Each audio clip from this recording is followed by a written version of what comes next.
Hello, everybody. It's Friday, August the 1st, 2025. Happy August, everyone. We haven't done a That Was the Week tech roundup for almost a month. Last time we did it was on July the 5th, where we talked about scaling or dying, a classic Silicon Valley kind of conversation.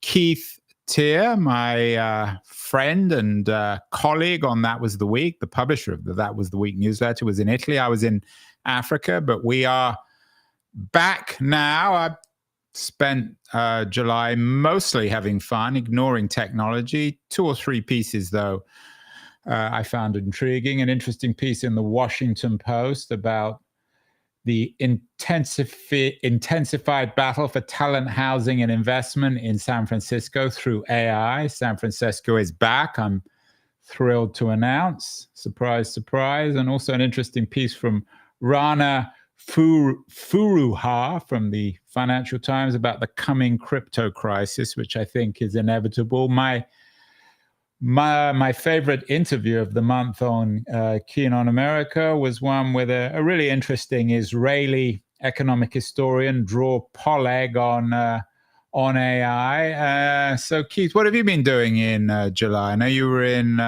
Italy, enjoying yourself in a luxury villa in Tuscany, but you've also been doing a lot of reading, probably a bit too much. What's been happening on the tech front? I never stop reading, Andrew, as you know, and it's almost always clustered into the same big picture issues. I think you could summarize my reading in some headlines, which would be, I don't know, the rise of the consumer AI would be a big one. I think the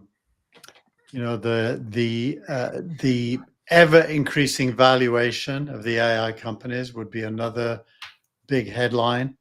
I think China rising, the launch of Kimi K2 is yet more evidence that China's AI models are going to be contenders on the world stage, was a big thing. The decline of small venture funds and the rise of a very small number of humongous venture funds has continued. So it's pretty much the same themes as a month ago, but accelerated and exaggerated. As always, which, as you know, I think you tend to do a little bit, exaggerating, especially valuations. Before we went live, you suggested to me that you didn't think it was unrealistic that OpenAI might be worth $10 trillion and Anthropic worth about $4 trillion. These are absurd numbers, Keith, aren't they? Well, valuations always have to be grounded in numbers. So, well, valuations are by definition numbers, so that goes without saying, doesn't it? Yeah, but they're not detached from the real world. There has to be a forward projection from a current amount of revenue and profit to get to a number. So in the case of OpenAI, I think they're roughly at 20 billion in revenue now. But is it profitable revenue? I doubt it, because it would be stupid of them to keep money in the bank when they should really be spending it on more capacity. So I doubt they're profitable, but by design, it's not unprofitable because they can't make a profit. It's because they're choosing to grow. Yeah, although they're prisoners, so to speak, of that. I mean, they have to invest more and more and more. As one of the interesting things I found about my conversation with Dror Poleg, he talked about the electrifying truth of our algorithmic future, which is all about this obsession with power. It probably lends itself inevitably in the long run to nuclear power. I mean, 10 trillion, Keith, is absurd. I mean, what's the largest company in the world now in terms of valuation? NVIDIA's at over 3 trillion. So we're talking about more than three times the valuation of NVIDIA, which itself some people see as radically inflated. Well, some people do, but they're wrong. I think Nvidia is going to grow as well. 3 trillion isn't the end, and others will follow that path. And it's all built upon multiples from revenue. So if OpenAI gets to 1 trillion in revenue, which is 5 times what their current revenue is. More than 5 times, 50 times. Sorry, 50 times. Yeah, it's at 20 billion now. Yeah. So, but they grow roughly 10x a year. So where's the core revenue for OpenAI? Is it from the $20 a month consumer deal, or is it from other stuff? Well, they've now got a $200 a month plan, which a lot of people have bought into. They also have API access, which is priced on a per token basis or per million tokens. So those are the two primary sources, from developers using their APIs and everyone else using subscription models. There's 4 billion smartphone owners in the world, all of which can download the ChatGPT client. So it isn't too much of a stretch to imagine that their revenue will keep growing at 10x annually, as long as they retain brand awareness in consumers' minds when it comes to AI. I think brand awareness is a huge plus for them. One of the interesting pieces that you read in July, which is linked in your newsletter, is the AI search tipping point. Have we hit that tipping point? Are more and more people simply not searching anymore and using AI, mostly OpenAI or Anthropic?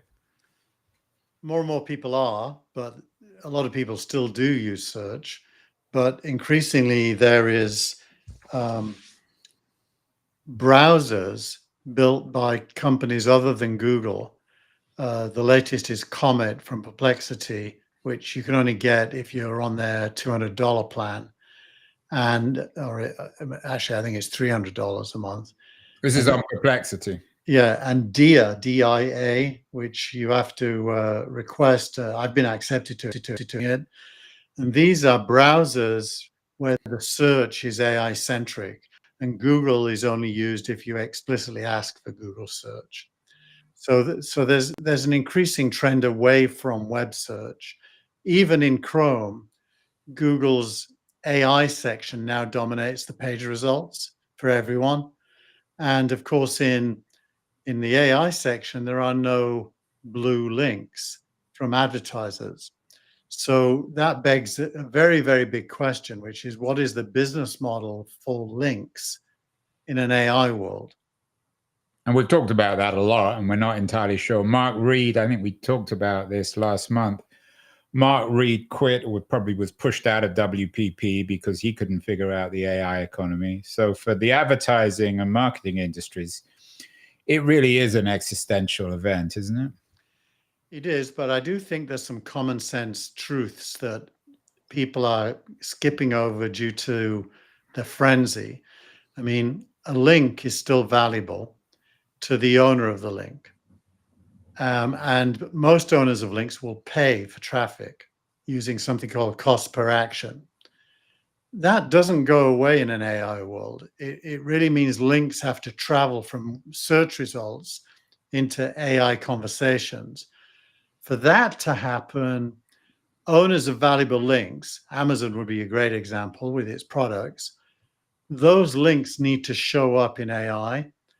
And that will happen if Amazon will pay for the traffic that comes back. And so there's an obvious two-sided economy still. It just hasn't, the two sides haven't yet found each other.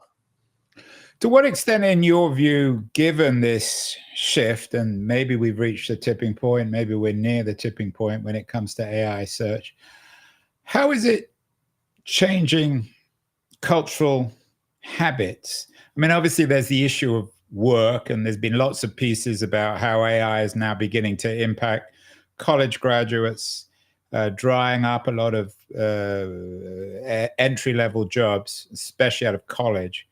But how do you think it's changing our lives? I remember when the internet first came along and email, it changed our lives fairly quickly and dramatically. Yeah. I see the potential for AI on that front too, but I'm not seeing it as much, perhaps.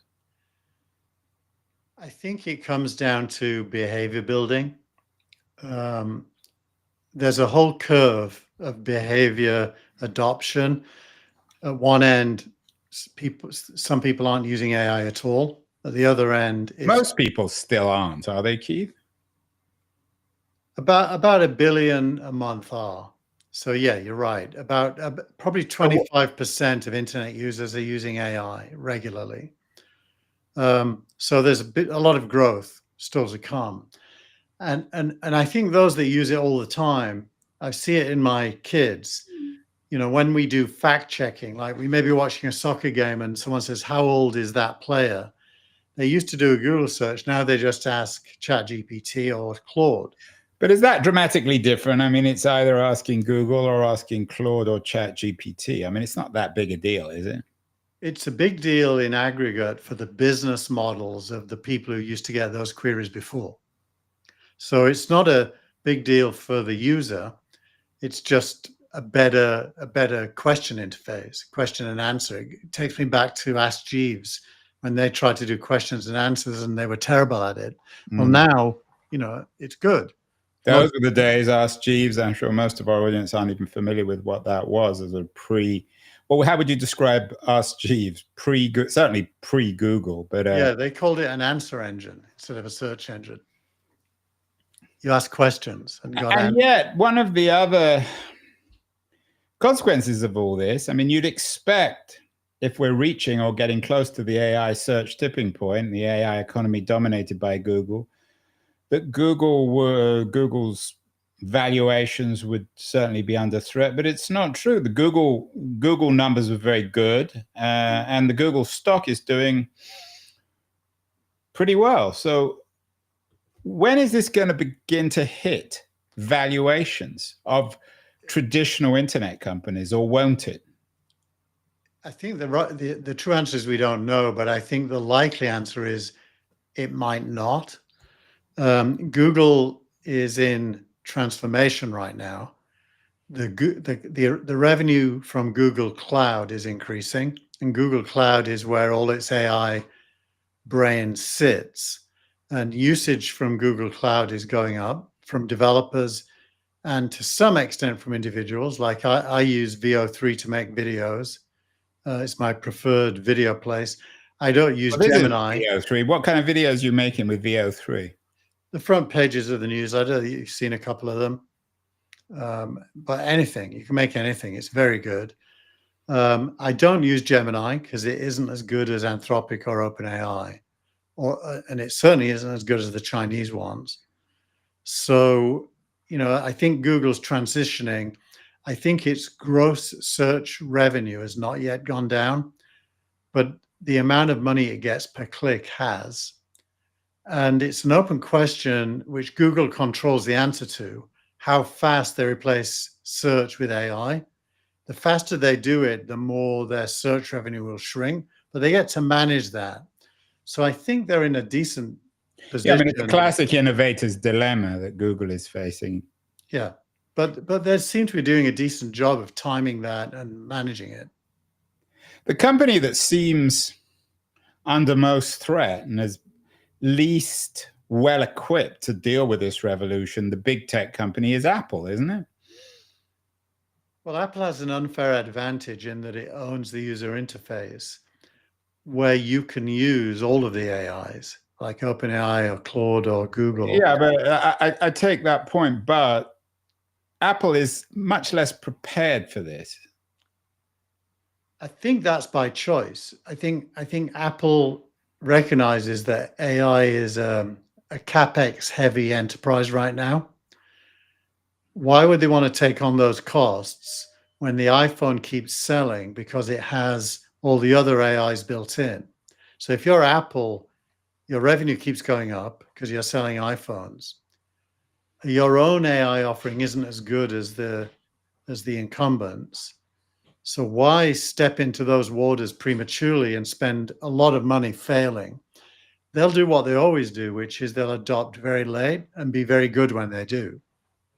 You've always been very bullish on OpenAI. You and I disagree on that. But one of the stories that seems to be emerging over the last month, at least, is of Anthropic. I use Anthropic, and I find it very good. I'm less able than you to do a kind of A to B comparison, so I can't compare OpenAI with Anthropic, but it's very good from my point of view. Are you surprised with Anthropic's massive valuation, this latest round, the kind of attention that Dario Amodei is getting?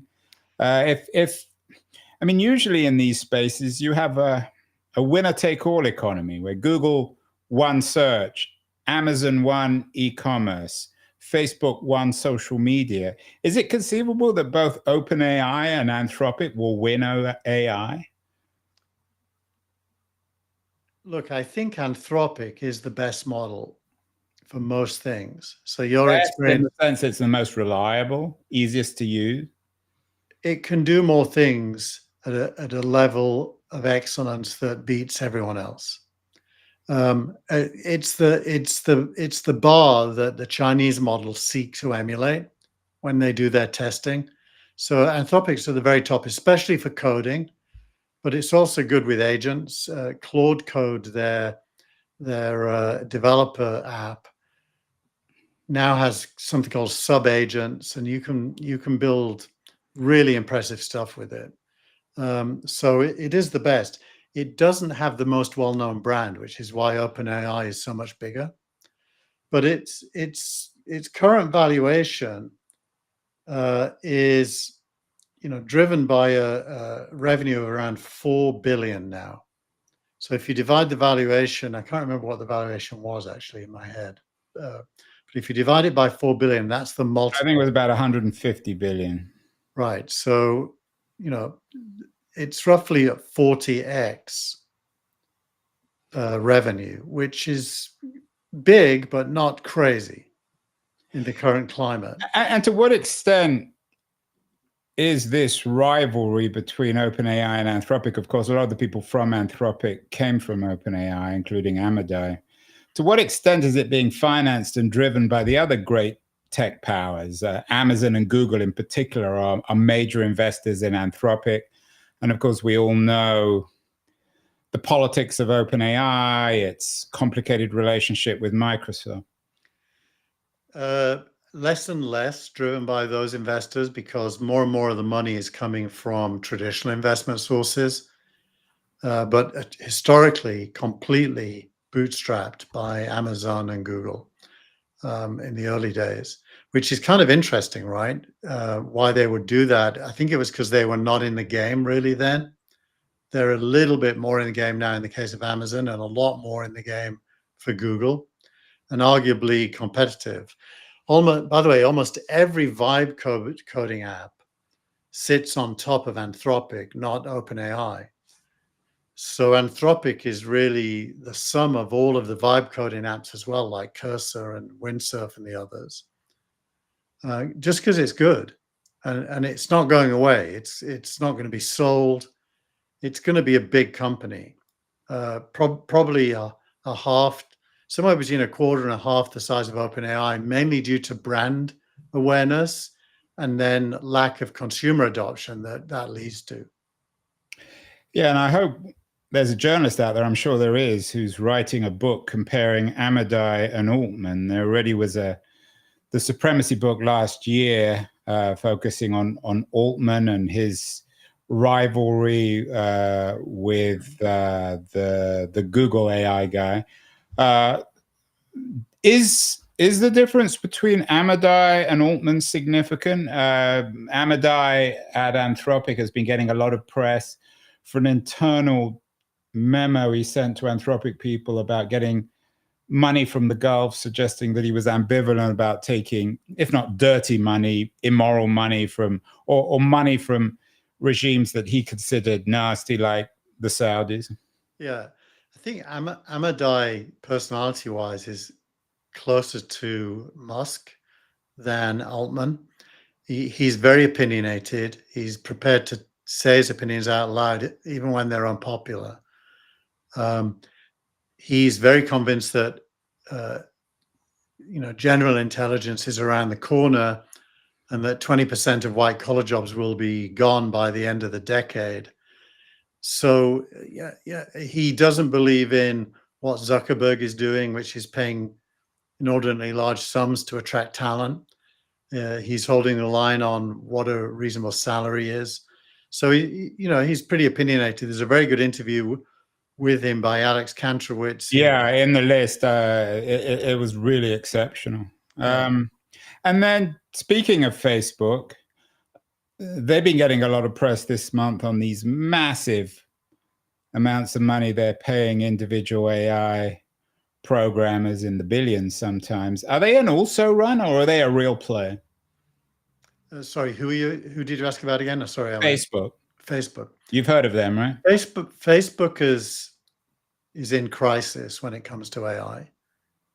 Their Llama model, most recent Llama model, failed to impress. The Chinese models came out and were better than it, and were both open source and what's called open weight, so you could use them for training your own models. Zuckerberg panicked and started paying large sums to hire talent, which he succeeded in. And that talent's focus is now super intelligence, which is a vaguely defined status. And I think he's replaced hubris with real execution. And it's an open question whether he can execute through it. We'll see. I mean, they're very smart people, and maybe they will, but they're nowhere close now. That's interesting. So, so these huge bonuses he's paying are a kind of panic response to the fact that they're falling behind Anthropic and OpenAI. What about all the Facebook discourse about being open source? Is that more Zuck talk? Well, there's now internal questioning of how smart that is. I don't have any insight there as to where those conversations are, but certainly previously it was a given that they were going to be open source. If they do produce super intelligence, which is defined that the AI is better than any human at anything, then maybe they will try to monetize that. Certainly their history would suggest they will. The one thing they do have that others don't is this universe of links due to their advertising platform. So they are in a good position to have a business model for AI. But OpenAI this last couple of weeks talked about shopping as a focus, and for that you need all the links. Facebook and Google both have those links. And what about your old friend Elon Musk, who has had a tricky summer, to be polite, euphemistic? He's had a very tough time over the last couple of months in every sense. I think he's folded X back into XAI. Is he also a player, or is that in crisis like Facebook? He's a huge player with his own sandbox. If you add the Twitter stream with all of the links in the stream, with Grok, which is the XAI product, which he just put into Teslas, by the way. So I now drive my Tesla. I can have a conversation with Grok as I drive, whilst the car drives itself. Charming, Keith. So he's in his own toy box, but it's a very, very impressive toy box. Grok 4, launched a couple of weeks ago, is excellent at everything, really good, and therefore has to be seen as a contender. Contender with Anthropic and OpenAI? Yes, because like OpenAI, he does have a consumer brand. And so it's almost the only competitor that I'd be worried about if I was OpenAI. But then Facebook also has that consumer brand. Not for AI. It's not, people don't use Facebook for AI at all. Can you use AI within, I'm not on Facebook, but what AI is on offer within Facebook or Instagram? You can go into a chat session and talk to an AI agent on WhatsApp or Facebook chat, Facebook messages. They use it internally in other ways, but the consumer-facing piece, you have to explicitly ask to talk to AI as opposed to one of your friends. Are we in, Keith, a full-scale boom? You and I have lived through these before. Certainly in the late 90s was remarkable. I live in San Francisco, as you know, so I was particularly struck by the fact that suddenly San Francisco is hot again. It's been very cold for a while. Intensification of the battle for talent, housing, and investments in San Francisco. Suddenly real estate prices are very high. It's impossible to get rentals. Are we back to the late 90s in this sense? I don't know what it's like in Palo Alto. No, San Francisco is an unusually big winner in the AI revolution because it's the center. Once again, it's where the talent and the money converge, plus the legal talent, everything really.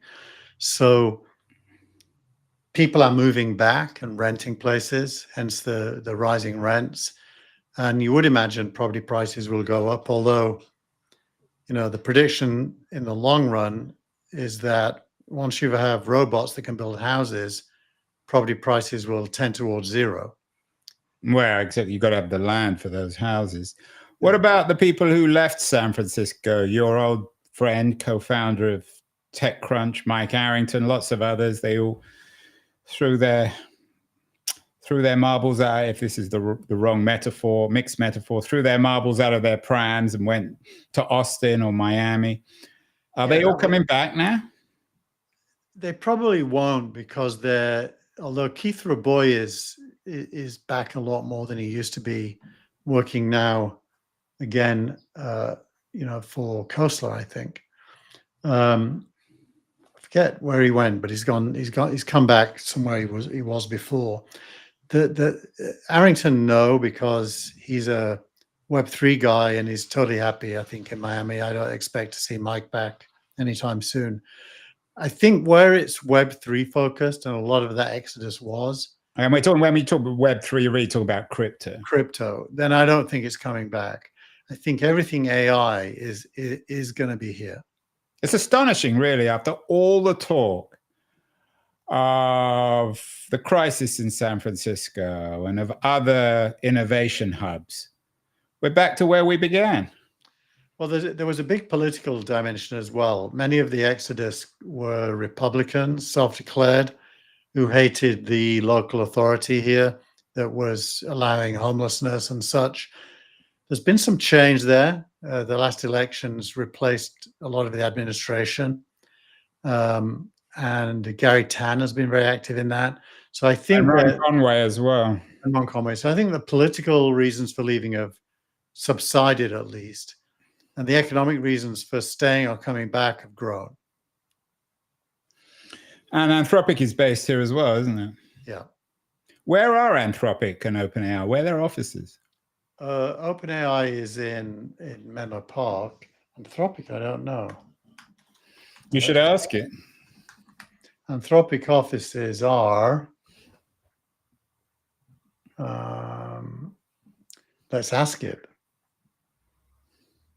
Claude, come to me. I hope Claude knows where he's based. Otherwise, he may not have a job. Anthropic located physically?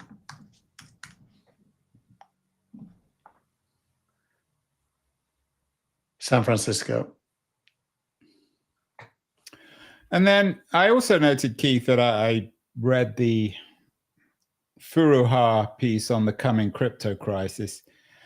You're much more skeptical on coming crises of technology, but isn't it inevitable that there's going to be a crash of crypto at some point? Well, I think the crypto crisis is relative to the viewer. If you're a bank crypto is already a crisis for you.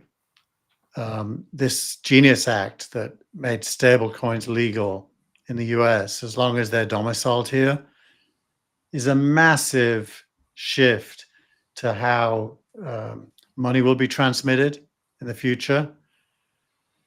I think the rise of stablecoins through the Genius Act, and there's the Clarity Act, which hasn't passed yet, but probably will, which gives status to other cryptocurrencies, is creating the legal basis for a multi-asset world. There is a belief the dollar will benefit massively from this Genius Act because people around the world will buy US stablecoins as a way of avoiding their own local currencies. And those will all be denominated in dollars. So everyone who buys a stable coin, the seller will get a dollar to back it. So dollars will also grow. So it's a very complex set of variables, which leads me to think that it's highly unlikely there'll be a crash in crypto, more likely the opposite. And is the crypto boom then, which it is a boom, and the AI boom, are they in parallel or are they bound up with one another? They're totally separate, I would say. They could come together through software, but no one's really made that happen yet. But a crypto crash would be more dangerous for the global economy than an AI crash. Well, I think as long as stablecoins backed by dollars grow, there almost can only be a crypto crash if there's a dollar crash first. Which wouldn't be a good development. And it's not very likely to happen now, I think. I was pretty, bearish on the dollar until the Genius Act. I think now in the short term, at least, the dollar's going to get stronger. It has been getting weaker against other currencies. Very briefly for our viewers and listeners, Keith, who are not as familiar with a lot of this stuff as you are, what is the Genius Act? The Genius Act passed both houses and was signed by Trump a couple of weeks ago. And it basically gives legal status to stable coins as long as a couple of things are true. Number one is there's a 1-for-1 backing with US dollars. And number two, that they're domiciled here in the US for auditing purposes. As long as those things are true, and there's a lot of other detail I'm missing out, stable coins are valid, just like any currency, and are not considered securities. And the SEC can't punish people who create them. So it's giving legal status. The Clarity Act is a similar act pertaining to non-stable coins, to all other tokens, not to Bitcoin because it's already got status, but to all the others. And is this enabling the emergence, if not completely, of a grifter kind of economy? Trump and his family are major investors and pioneers of this. His critics see this as simply his opportunity to get even richer and more powerful. The Clarity Act could help there. Again, it hasn't passed yet, so not yet. The Genius Act doesn't really. What the Genius Act does, imagine you own Trump coin and you sell it for a USDC stable coin. Well, then your Trump coin dollars, let's say you have $1 million in Trump coin, becomes $1 million of USDC. That $1 million of USDC has actual dollars in the bank backing it. And if you have a wallet with the right company, like say Coinbase, you can sell your USDC for actual dollars and put them into your bank account using a normal wire transfer. So the Genius Act creates the ability of money to flow between regular currency, stable coins, and other tokens. Yeah, I have to admit, and as you know, I'm much more skeptical of crypto than I am of AI, but of course, we shall see. So we'll go back to regular weekly shows next week, Keith, but what should we be looking for in the next 6 months? We've talked about the great tech power coming conflict between OpenAI and Anthropic. We've talked about the other big players, Facebook, Google. AI, XAI. What will you be looking for in a kind of superstructural sense? If we have this conversation in 6 months, what are the key metrics and developments? Well, the biggest weakness of AI is it's only capable of learning on unstructured data. That is to say, content, or images, or noise, or sound. Most of the world's important information is held in databases and is structured. That is to say, it's tabular. One of the things that happened while we were away is Scale AI was acquired, and Surge AI, which is an equivalent, has got a huge valuation. And these are companies that do what's called labeling of unstructured data. It's human labeling prior to training. Well, database content is already labeled by definition because it's got a purpose, and each row in a database is a record for something. So I think one of the big things to keep an eye on is whether AI can start to learn from structured data. If it can, real-time intelligence becomes possible. Like, for example, what is the traffic like at a certain intersection right now would come from structured data. Or what is the current stock price of Google would come from structured data, but not just structured, real-time structured.